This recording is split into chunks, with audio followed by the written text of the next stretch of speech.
ভাই আমার সিম তো বন্ধ করে দিছে। ভাই আমার কি আসলে 10টা সিম থাকবে নাকি আসলে 5টা সিম থাকবে? আপনার সিমটা যদি বন্ধ করে দেয় তাহলে আপনি কি করবেন? সরাসরি যে প্রজ্ঞাপন সেই অনুসারে 1 তারিখের পরে মানে জানুয়ারির 1 তারিখের পরে আপনি 10টা সিমের অতিরিক্ত সিম যদি থেকে থাকে সেটা এর মধ্যে হয় বন্ধ হয়ে গেছে, না হয় 1 তারিখের পরে পুরোপুরি বন্ধ করে দেওয়া হবে। বাট শোনা যাচ্ছে 26 জানুয়ারি পর্যন্ত, এতদিন ছিল 1 জানুয়ারি, এখন হচ্ছে 26 জানুয়ারি পর্যন্ত আপনার হচ্ছে যাদের সিম আপনার হচ্ছে 10টা আছে, পরবর্তীতে যারা নতুন করে সিম পারচেস করতে যাবেন তাদের ক্ষেত্রে 5টা সিম আপনি সর্বোচ্চ পারচেস করতে পারবেন। বাট এটা আনকনফার্ম, মানে এটা অফিসিয়ালি কনফার্ম করে নাই। সো আমার কাছে মনে হয় যে অফিসিয়ালি যেহেতু কনফার্ম করে নেই, সো এটা নিয়ে আপনার মাথা ব্যথার দরকার নেই। 5টা সিমের ব্যাপারটা আপাতত ইগনোর করেন।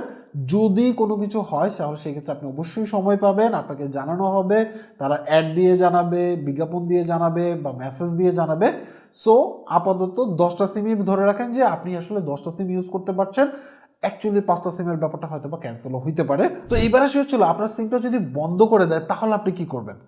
এক কথা হচ্ছিল কারো কথা কান দিয়ে লাভ নেই। আপনার সিম যদি বন্ধ হয়ে যায় এবং সিম সংখ্যা যদি আপনার হচ্ছিল 10-এর অতিরিক্ত থাকে, তার কারণে বন্ধ করে দিছে, তাহলে সেই ক্ষেত্রে আপনার যে সিমটা আছে এটা আপনি ফেরত পেতেও পারেন, আবার নাও পেতে পারেন। তাদের ভাষ্য মতে আপনার যদি 10-এর অতিরিক্ত সিম থেকে থাকে, সেটা যদি রবি বা এয়ারটেল বন্ধ করে দেওয়া হয়, তাহলে সেক্ষেত্রে আপনি কাস্টমার কেয়ারে যেয়ে যোগাযোগ করে আপনি চাইলে ওই সিমটার নাম ট্রান্সফার করে দিতে পারবেন, মানে ফ্রি অফ কস্টে নেম ট্রান্সফার করতে পারবেন।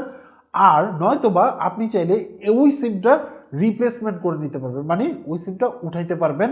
কিন্তু এক্ষেত্রে একটা শর্ত আছে। শর্তটা হচ্ছে এরকম, আপনাকে অবশ্যই আপনার সিম সংখ্যা 10-এর নিচে নামে আনতে হবে, মানে 9টা করে দেন আপনি ওই সিমটা আপনার হচ্ছে আবার তাদের কাছ থেকে মানে ফিঙ্গারপ্রিন্ট দিয়ে আপনি নিয়ে নিতে পারবেন।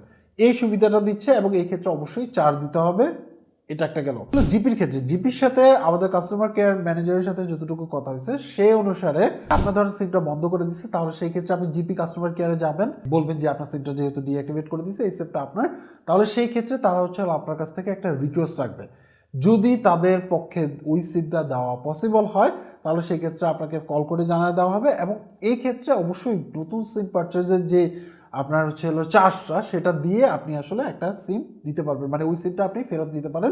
তাদের মালিকানা পরিবর্তনের ক্ষেত্রে একটা চার্জ আছে, সেই চার্জ দিয়ে আপনাকে হচ্ছে মালিকানা পরিবর্তন করে নিতে পারবেন যে সিমটা বন্ধ হয়েছে সেটার ক্ষেত্রে। এছাড়াও বাকি যে অপারেটরগুলো আছে আপনি চাইলে তাদের সাথে কথা বলে দেখতে পারেন এবং আই হোপ প্রত্যেকটা অপারেটরে এখন সিস্টেম আছে।